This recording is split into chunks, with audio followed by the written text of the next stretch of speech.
Assalamualaikum warahmatullahi wabarakatuh.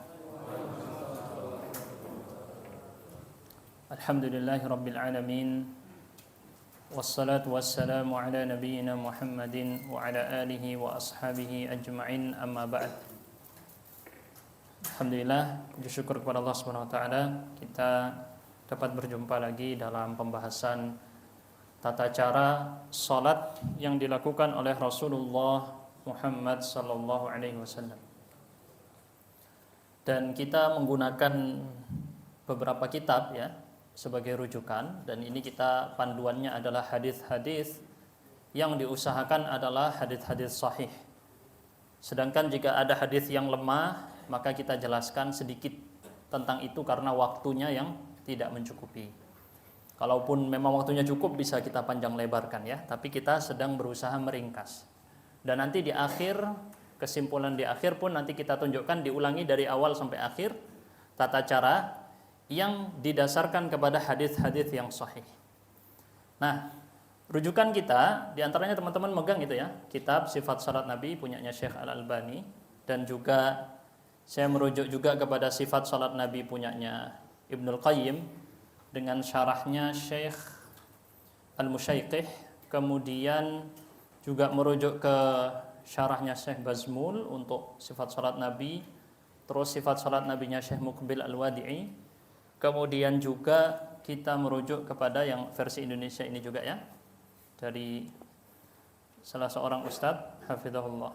Nah, kita mulai di sini dari tata cara berdiri. Sebenarnya ada banyak pembahasan sebelum itu dan kita sengaja tidak membahasnya, khawatir kelamaan karena banyak banget apa yang dilakukan sebelum sholat, nanti gak mulai-mulai nih sholatnya. Jadi mendingan kita langsung ringkaskan kepada dari mulai berdiri. Pertama, masalah berdiri kemarin sudah kita jelaskan harus menghadap kiblat. Kemudian yang berikutnya adalah yang pertama dihadirkan yaitu niat. Ini paling penting masalah niatnya. Niat, dan semua ulama sepakat bahwa tempatnya niat ada di hati. Semua ulama sepakat dalam masalah ini, tempatnya ada di hati. Berdasarkan hadis Rasul SAW, kewajiban berniat adalah hadis innamal a'malu binniyat. Sebenarnya amal perbuatan dianggap atau dinyatakan sah berdasarkan niatnya, atau dihitung dia pahalanya berdasarkan niatnya. Ada beberapa penafsiran dalam hadis tersebut. Tapi secara makna, amal perbuatan ibadah seorang hamba tidak sah kecuali harus dengan niat. Niat ini tempatnya di hati. Adapun sebagian ulama menggunakan lafadz, pengucapan lafadz niat dalam rangka untuk membantu menghadirkan hati. Tetapi ini baru ada di ulama-ulama belakangan. Sedangkan ulama-ulama terdahulu tidak ada yang menggunakan lafadz niat. Kalau kita merujuk kepada tata cara Nabi langsung, Rasulullah SAW seumur hidupnya tidak pernah mengucapkan lafadz niat. Ini Rasulullah sendiri ya, karena kita judulnya Sifat Salat Nabi.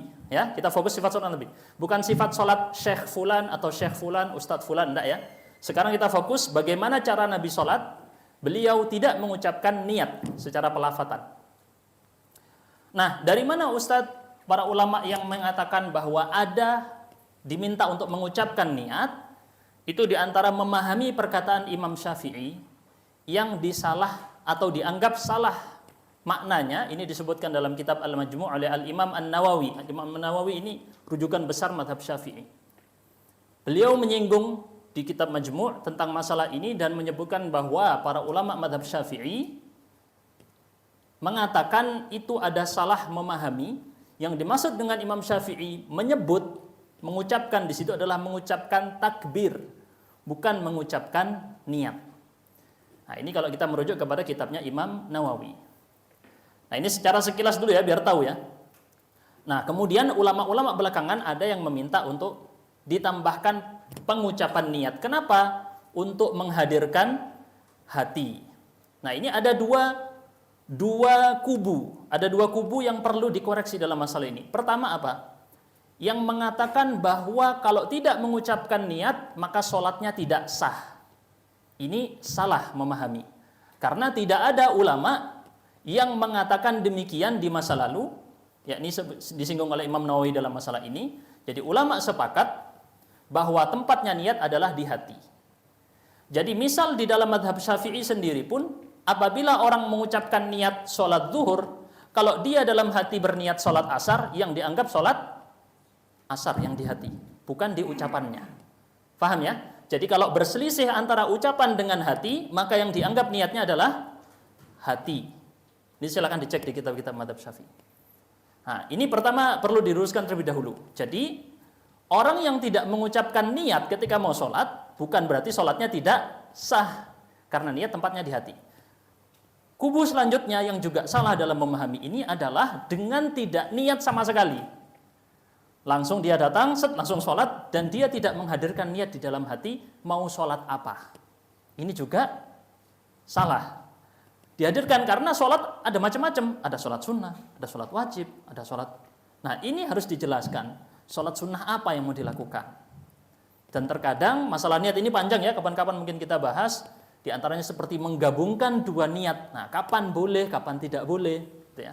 Misal mau niat sholat sebelum subuh sekaligus niat tahiyatul masjid, sekaligus niat sholat wudhu. Nah, ini bisa macam-macam nanti, bisa digabungkan beberapa niat, ada tata caranya. Tapi tidak di sini pembahasannya ya. Nah, ini sekilas tentang niat, kapan-kapan mungkin kita bisa bahas lebih rinci tentang masalah niat ini. Jadi kita sudah tahu bahwa harus menghadirkan niat, dan niat tadi di dalam hati menentukan apa yang mau dilakukan. Jangan ujuk-ujuk langsung Allahu Akbar, langsung wis mulai. Baru dia mikirkan ini sholat apa nanti pas sudah mulai. Nah, ini salah juga. Jadi ada dua hal kesalahan yang biasanya terjadi di masyarakat. Dua hal ini semoga bisa jelas ya. Kemudian berikutnya, setelah orang tadi berniat, ya ini ada beberapa versi, ada yang menganggap kalau niat harus dibarengi dengan awal rukun. Ini kalau di mazhab Syafi'i harus awal rukun dibarengi dengan niat, gitu ya. Ya, itu ada beberapa versi, tapi kita tidak mau menyinggung ke versi-versi tadi karena itu dipelajari di kitab fikih. Kita sekarang fokus bagaimana Rasulullah sholat. Simpel mudah, Rasulullah cara sholatnya sangat mudah sekali, simpel ya. Pertama, beliau setelah berdiri menghadap kiblat dan arah mata diarahkan kemana? Seperti yang antum tahu di mana? Tempat sujud ya. Jadi Rasulullah menghadap ke tempat sujud. Ini di dalam hadis riwayat Al-Hakim dan Al-Baihaqi dan dinyatakan sahih.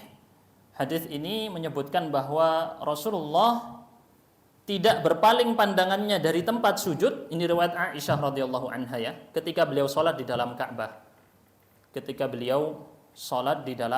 Jadi ini bukti juga bahwa umat Islam tidak menyembah Ka'bah. Kenapa? Karena kalau antum masuk di Ka'bah hadap kemana?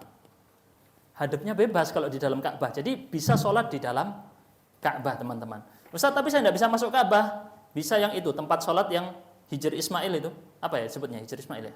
Nah, itu sebenarnya Ka'bah. Jadi Ka'bah itu bentuknya bukan full kotak kubus gini, tapi sebenarnya Ka'bah itu memanjang. Nah, ini panjang kalau kita bahas sejarahnya. Tapi itu ada yang, makanya kalau tawaf harus di luarnya tadi itu ya, Hijr Ismail. Nggak boleh di dalamnya, karena itu dalamnya Ka'bah. Tawaf harus mengelilingi Ka'bah, nggak boleh nerobos. Nah, ini panjang nanti kalau mampir-mampir ke sana-sana ya, kepanjangan. Kita langsung fokus dulu di sini. Masalah melihat tadi sudah kita tahu, melihatnya ke tempat sujud. Kemudian mengangkat tangan. Baik. Mengangkat tangan. Gimana Ustaz cara mengangkat tangan? Nah, ini pertama sebelum mengangkat tangan, yang rukun adalah takbiratul ihram. Nah, ini orang biasanya salah nih di Indonesia menganggap bahwa takbiratul ihram apa biasanya? Ininya ya. Ini bukan takbiratul ihram. Apa takbiratul ihram? Mengucapkan Allahu Akbar. Nah, jangan salah ya. Ini bukan takbiratul ihram, teman-teman. Ini adalah mengangkat tangan ketika takbiratul ihram. Dibedakan. Kalau mengangkat tangan, ini sunnah. Para ulama bilang ini sunnah. Kalau ini para ulama sepakat, seingat saya dinukil oleh Syekh Al-Musyaiqi di sini sebut bahwa para ulama sepakat bahwa mengangkat tangan itu sunnah. Tapi takbiratul ihram, mengucapkan takbir, rukun sholat, nggak boleh ditinggalkan. Jadi awal antum sholat harus mengucapkan Allahu Akbar, itu diucapkan.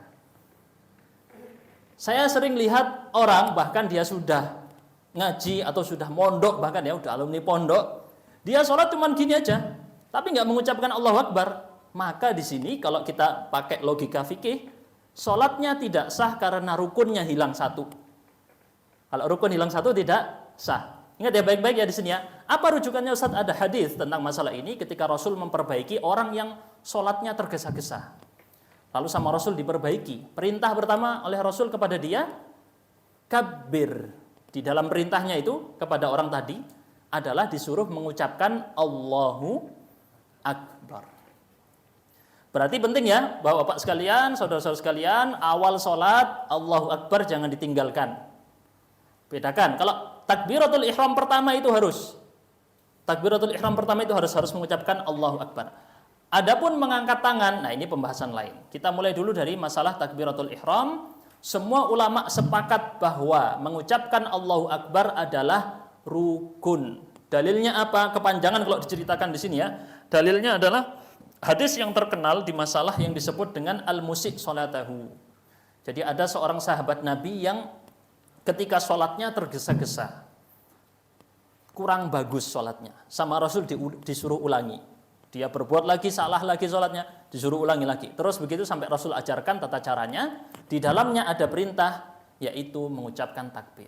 Nah ini panjang hadisnya ya. Mungkin kapan-kapan kita sebutkan hadis ini di dalam kultum. Satu kali kultum bisa itu ya. Kemudian selanjutnya, setelah mengucapkan takbir maka dia sudah masuk dalam sholat. Makanya disebut dengan takbiratul ihram. Yakni terjadi pengharaman apapun yang bisa membatalkan sholat. Sudah dimulai di situ. Nanti baru dihalalkan lagi setelah salam. Ini ada hadisnya secara khusus. Terkenal ya, tahrimuhat takbir wa tahliluhat taslim. Kita langsung lanjutkan aja. Kita ringkas-ringkas ini teman-teman. Biar nggak terlalu panjang. Kemudian tadi diucapkan, masalah pengucapan ini juga penting, jangan sampai cukup dengan ucapan dalam hati. Salah juga ini ya. At-talaffuz, talaffuz, melafatkan, mengucapkan itu harus dengan ucapan, bukan dalam hati. Bukan takbiratul ihram. Takbiratul ihram harus diucapkan Allahu Akbar. Paham ya? Jadi ini catatan penting, jangan menganggap Ustaz kalau dalam hati sudah berlaku. Selama antum bisa berbicara, bukan termasuk tuna wicara, bukan termasuk orang bisu, maka Anda harus mengucapkan takbiratul ihram. Dan rukun-rukun salat yang lain yang sifatnya adalah ucapan harus diucapkan. Diucapkan di sini dengan suara lirih, kalau yang makmum asal kedengaran ke dirinya sendiri. Jelas ya? Asal kedengaran ke dirinya sendiri. Kemudian kita lanjutkan. Setelah takbiratul ihram, masalah berikutnya adalah tentang angkat tangan. Nah, angkat tangan nih. Kita akan merujuk kepada hadits-hadits yang sahih. Masalah angkat tangan adalah ada di sini angkat tangan ada 2 hadits yang sahih dalam masalah ini. Jadi ada 2 hadits. Mungkin di sini perlu saya sebutkan apa ya? Hadisnya. Pertama adalah angkat tangan ini posisinya ada di sejajar dengan telinga. Ini hadis sahih ya. Sebentar coba saya sambil lihat di sini karena saya tidak hafal ya untuk hadis-hadisnya secara lengkap. Jadi di dalam hadis riwayat Imam Muslim, ketika Rasulullah takbir, beliau mengangkat tangannya, kedua tangannya sampai yuhadhi. Yuhadhi itu sejajar. Kedua tangannya sejajar dengan apa? Kedua telinganya. Ini hadis riwayat sahih Muslim.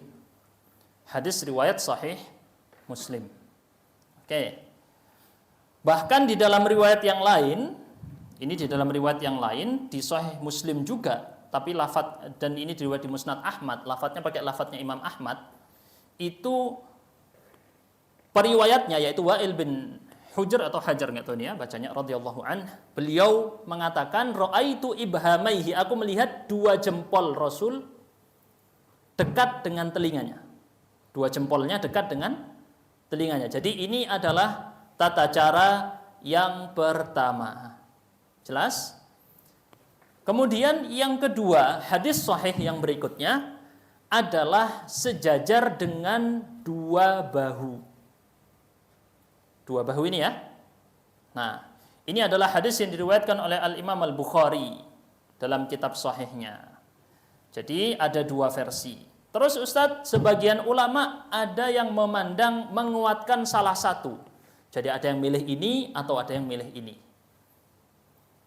Ya. Sebagian lagi memandang melakukan dua-duanya. Jadi kadang pakai ini, kadang pakai ini. Karena Rasulullah melakukan dua-duanya. Jadi ini diantara yang dikuatkan oleh Syekhul Islam Ibnu Taimiyah, yaitu dengan mempraktekkan semua sunnah Nabi. Karena ini sunnah Rasul dipraktekkan, ini sunnah Rasul dipraktekkan. Makanya kita kenal kita ini kalau mengaku ahlus sunnah wal jamaah, ahlus sunnah yang berpegang teguh dengan sunnah Rasul. Jadi mengagungkan hadis Nabi, mengaku Ustaz saya cinta Nabi. Oke, cinta bisa ngomong cinta. Anda bilang saya cinta istri saya, bisa ngomong ya. Tapi yang mengakui beneran cinta atau tidak istrinya sendiri. Oh enggak, ini cuma ngomong doang ini, omdo. Jadi ketahuan dia cintanya dengan perbuatan dia. Benar enggak dia mengikuti ajaran Rasulullah? Atau ternyata cuma ngomong doang, tapi Rasulullah bilang gini tidak diikuti. Ini penting ya. Jadi pertama, landaskan di dalam kita belajar sifat sholat Nabi adalah mau mempraktekkan tata cara Rasul dalam sholat. Jadi bisa dipraktekkan dua-duanya, atau sebagian ulama memandang bahwa tengah-tengah. Ini juga ada versi lain yang unik ya. Ulama ada yang memahami tengah-tengah. Jadi antara telinga dan bahu, karena itu penyebutan ini termasuk sunnah Rasul yang sifatnya perbuatan, bukan perkataan. Jadi bukan Rasul bilang A, Rasul bilang sholat angkat tanganmu gini, enggak. Tapi kisah yang disebutkan oleh sahabat Nabi. Ini sifatnya perbuatan, sehingga bisa jadi yang satu melihatnya gini, yang satu melihatnya gini. Atau memang Rasul melakukan dua-duanya. Oke, jadi kita tahu bahwa mengangkat tangan gini atau gini. Ustadz, tapi saya ada lihat begini. Ini saya belum nemu hadisnya ya. Kalau di depan dada gini belum nemu saya. Kalau nemu antum tolong dibawakan ya. Atau mungkin ada yang begini, wah gitu ya. Saking khusyuknya langsung wur gitu ya terbang. Atau dia ada yang gini ya, ada saya pernah lihat gini, kayak berdoa. Jadi teman-teman dalam sholat ini jangan perasaan, dalilnya perasaan tidak bisa ya. Saya lebih khusyuk kalau gini, langsung gini, tidak bisa. Dalilnya di sini adalah cara Rasulullah Sallallahu Alaihi Wasallam. Caranya gimana tadi? Begini, atau antara dua-duanya gini, menurut pemahaman sebagian. Kita lanjutkan kepada sendekap. Sedekap ya, kalau bahasa resmi Indonesia sedekap. Orang Jawa bilangnya apa? Sendekap. Ya gitu. Sedekap ini dengan ada 3 versi masalah memegang ini ya. Memegang tangan, meletakkan tangan di sini di dada. Jadi masalah sendekap ini ada 3. Oh sebelum itu maaf, Ustadz kapan angkat tangan dengan takbirnya? Apakah dibarengi atau setelahnya atau sebelumnya? Jadi boleh 3-tiganya. Semuanya ada hadits yang sahih. Jadi Rasulullah pernah begini dulu, Allahu Akbar, baru gitu. Jadi takbirnya dulu baru angkat tangan, pernah. Rasulullah juga pernah barengan, Allahu Akbar, pernah juga. Atau gerak dulu, baru Allahu Akbar. Semuanya bersumber pada hadits yang sahih. 3-tiganya 3 versi ini. Jadi terkadang perselisihan atau bukan perselisihan misalnya, ada beberapa versi itu bisa dilakukan semua. Bukan berarti harus dimenangkan salah satu. Oke, nanti kita akan ulangi, praktekkan nanti mungkin 1 orang di sini praktek ya. Dari awal gerakan-gerakannya untuk diingat oleh kita. Kita lanjutkan berikutnya dengan sendekap tadi ya, lupa tadi. Sendekap ini adalah ada 3 juga riwayat semuanya benar. Adapun dalam masalah peletakannya, sementara ini hadits yang sahih, hadits yang tidak diperselisihkan oleh para ulama kesahihannya hanya 1, letaknya di dada. Ini tidak ada perselisihan. Ada riwayat lain yang dia diletakkan di atas pusar. Sebagian memahami di bawahnya pusar. Sebagian memahami di tengah-tengah antara dada dan pusar. Ini semua ya dalam memahami hadis yang diletakkan di atas pusar ini adalah riwayat yang terkritik. Sebagian ulama mungkin menghasankan hadisnya, dianggap karena banyak riwayatnya kategorikan hasan li ghairi gitu ya. Bisa naik derajatnya seperti hampir sahih gitu istilahnya ya. Kalau bahasa hasan itu tidak lemah, tidak pula kuat. Jadi dia tengah-tengah, ya boleh dipakai gitu. Ini ya, jadi gambarannya sebenarnya kalau hadis yang sahih, dia peletakannya di dada. Ini yang hadis sahih, riwayat Wa'il bin Hujr tadi di dalam hadis riwayat Ibnu Khuzaimah. Di dalam kitab sahih Ibnu Khuzaimah. Jadi diletakkan di atas dadanya seperti ini. Dan ada riwayat-riwayat yang lain juga. Terus untuk masalah di perut tadi sudah kita bilang hadisnya lemah menurut sebagian ulama. Kalau yang di dada semua bilang sahih hadisnya. Atau rata-rata bilang itu yang sanadnya tidak terkritik. Ini secara ringkas saja ya saya sebutkan. Kemudian masalah menggenggamnya, gimana? Ada 3 versi teman-teman. Ini disebutkan oleh Syekh Mukbil secara ringkas ya. Mungkin saya sebutkan di sini pakai yang versi beliau aja. Saking banyaknya nih ngerujuknya ya. Kitab-kitabnya ini antum lihat saya megang 3 ini, di dalam sini masih ada banyak lagi. Peletakannya, jadi langsung saya ringkaskan aja gini. Jadi ada yang telapak di atas telapak gini. Gini ya. Jadi gini. Ini hadis, salah satu hadis yang sahih. Ini kalau disebut di sini riwayatnya Sahih Bukhari. Kok sebut Sahih Bukhari, maaf salah.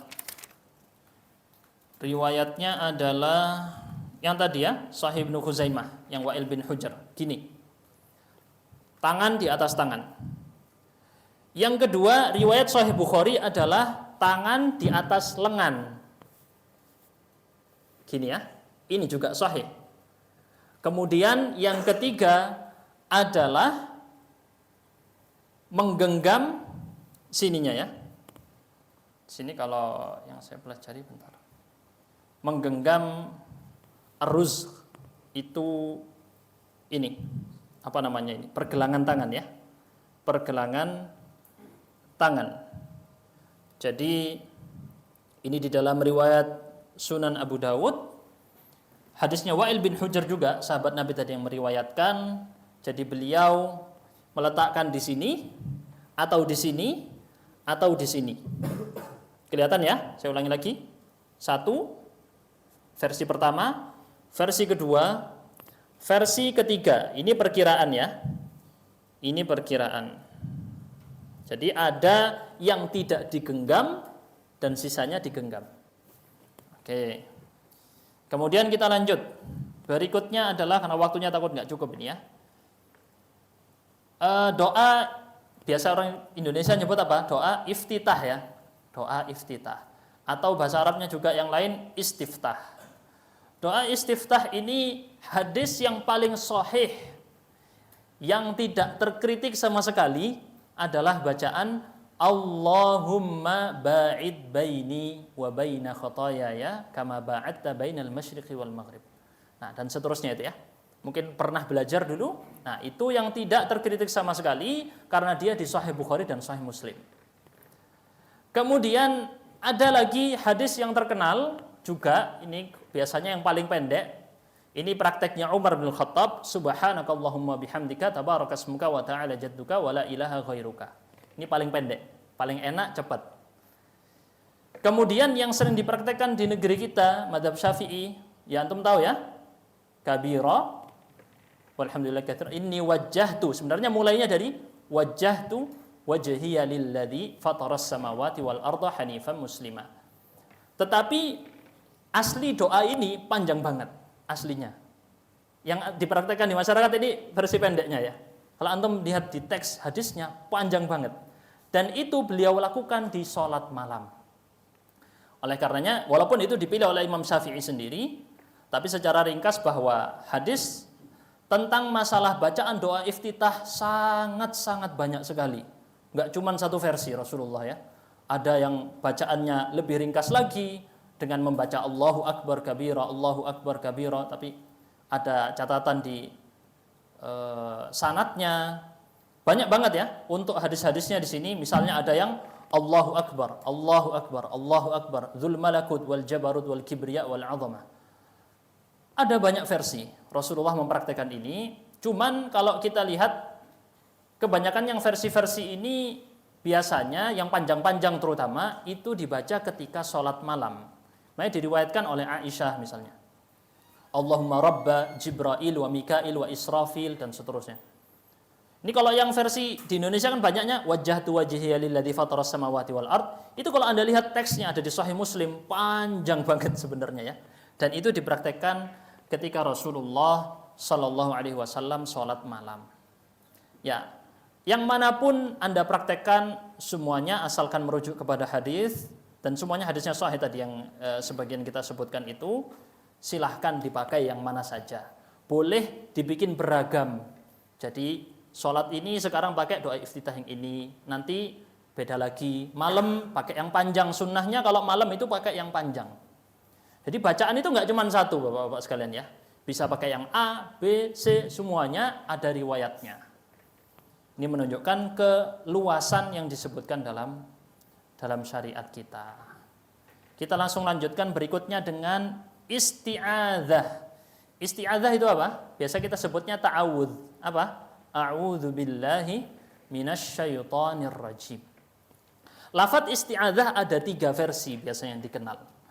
A'udzu billahi minasyaitonir rajim, ada lagi a'udzu billahi samii'il 'alimi minasyaitonir rajim, ada lagi a'udzu billahi minasyaitonir rajim min nafthihi wa nafthihi wa hamzihi.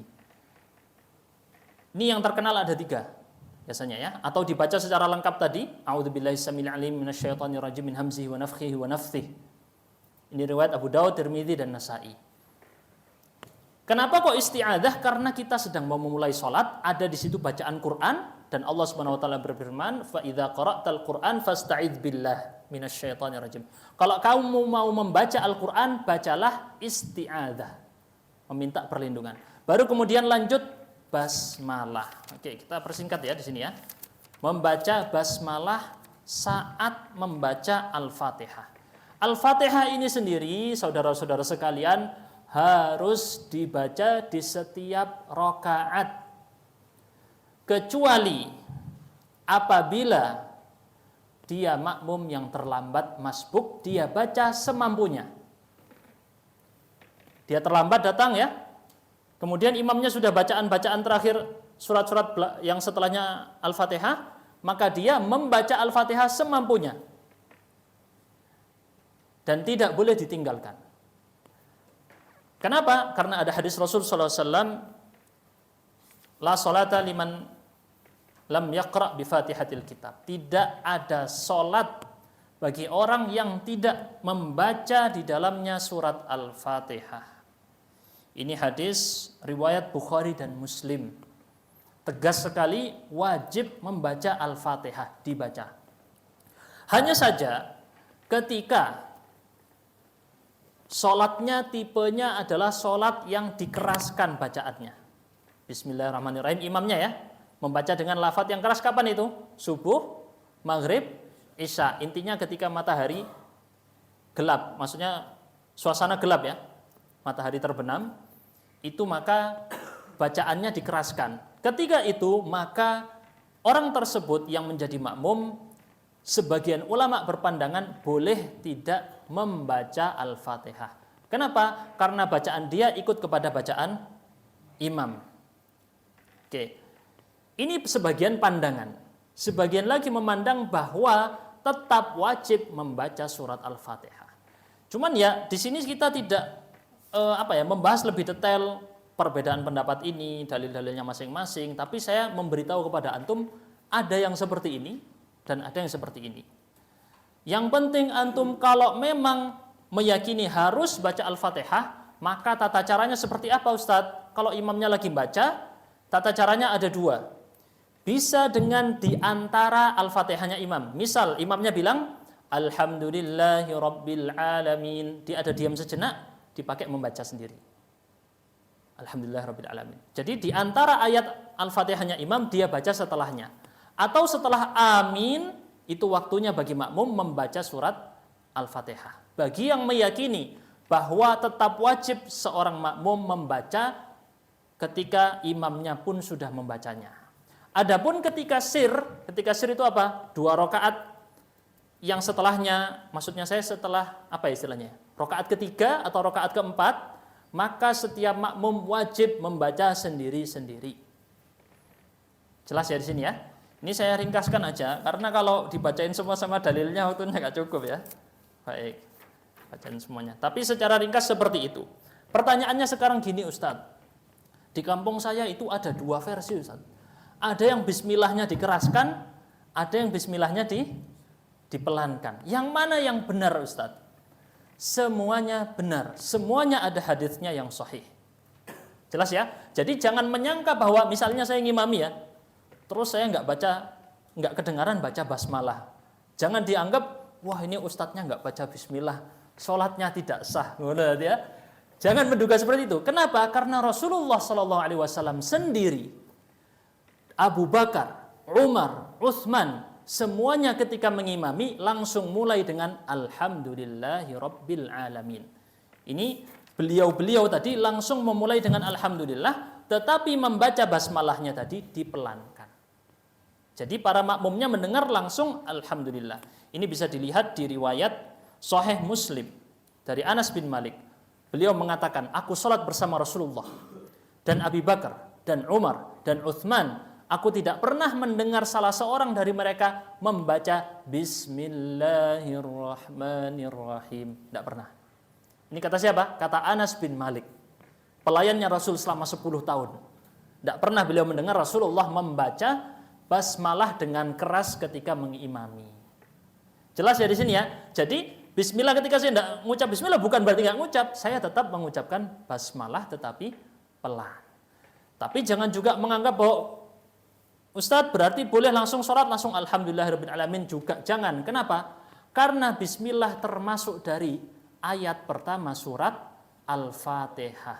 Kalau ayat pertamanya hilang berarti suratnya tidak lengkap. Suratnya tidak lengkap, khawatir sholatnya jadi tidak lengkap rukunnya. Bahaya. Jadi harus dibaca tetap Bismillahirrahmanirrahim, dibaca secara pelan. Lalu kemudian baca Alhamdulillahirrabbilalamin.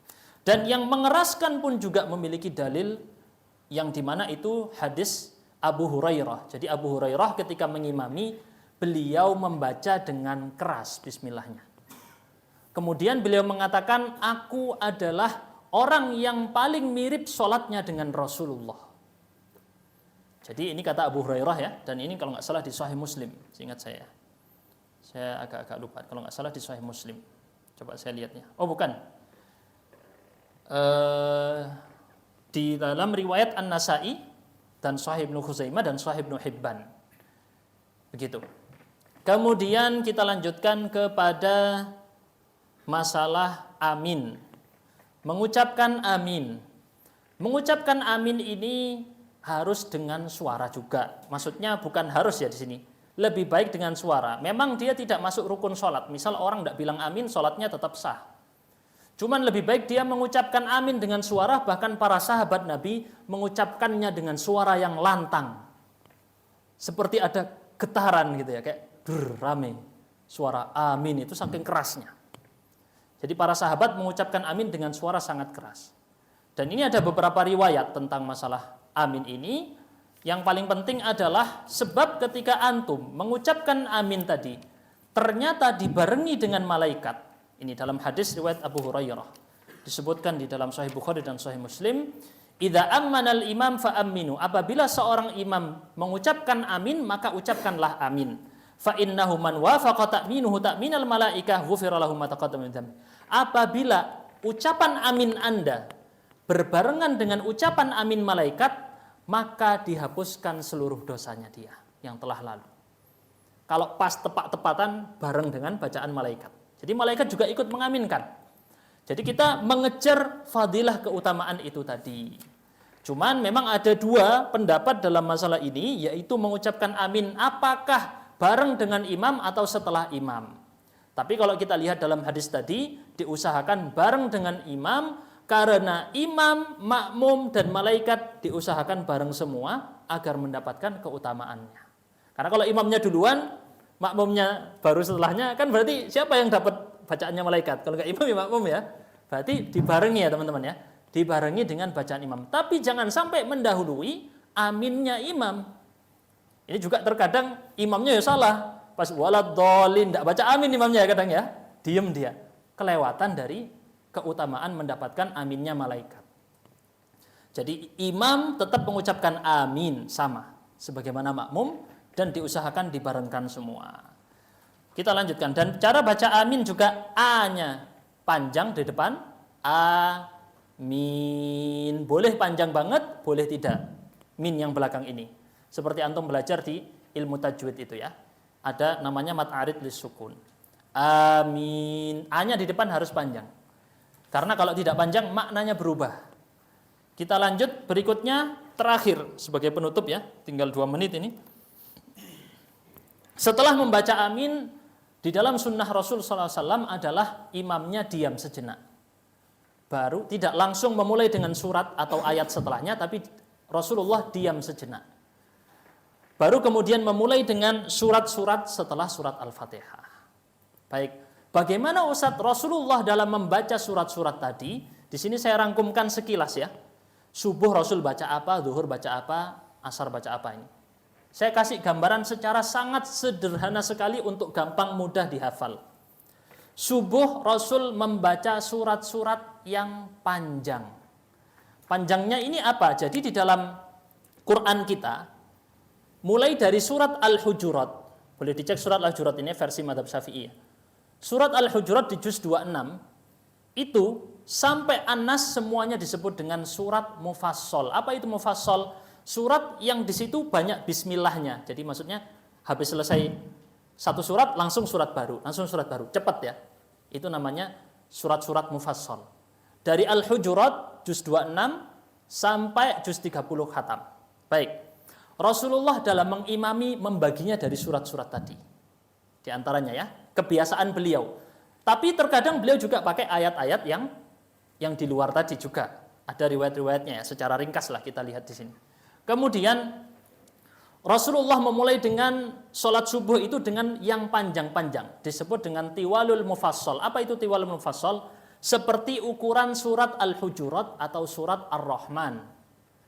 Ini kalau kita hitung lembaran Quran yang Utsmani, yang Madinah ya, atau kayak ini yang satu juznya 20 halaman, maka itu sekitar 3 halaman. Ini Rasulullah kalau mengimami sholat subuh. Makanya kalau mengimami sholat subuh jangan bacanya qul huwallahu ahad. Sudah cuma 2 rakaat langsung selesai ya, buyar nanti. Jadi jangan sampai terlalu cepat. Ini penting, nanti mengimami sholat subuh cuma 2 rakaat, modal wal asr innal insana terlalu cepat. Jadi kalau subuh diusahakan tadi kalau Rasulullah sendiri 3 halaman, di sini nggak mungkin ya, 3 halaman mau mulai ini ya, bisnya mau berangkat, tinggal semua nanti. Oke, baik. Terus zuhur, untuk zuhur gimana?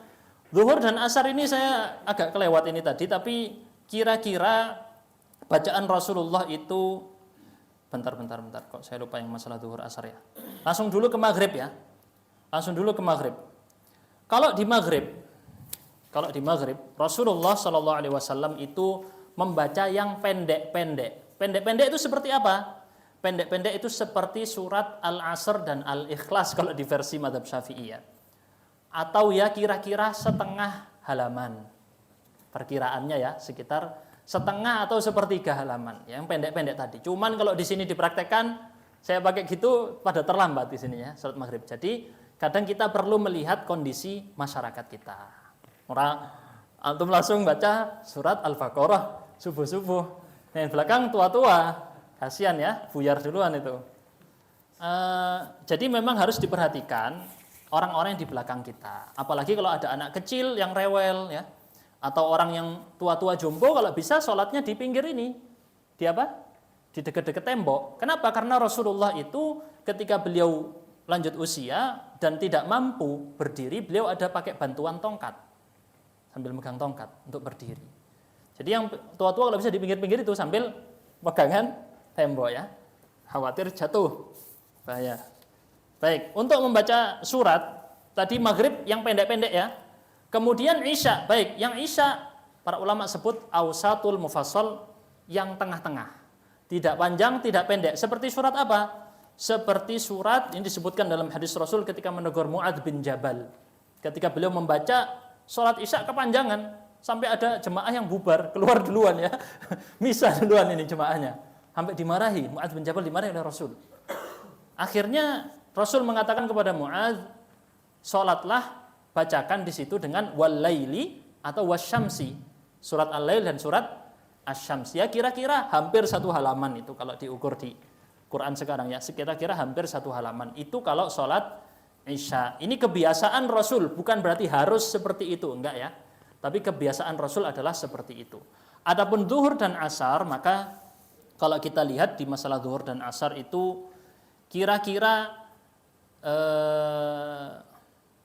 di bawahnya panjangnya sholat subuh ya, mungkin kira-kira tengah-tengah.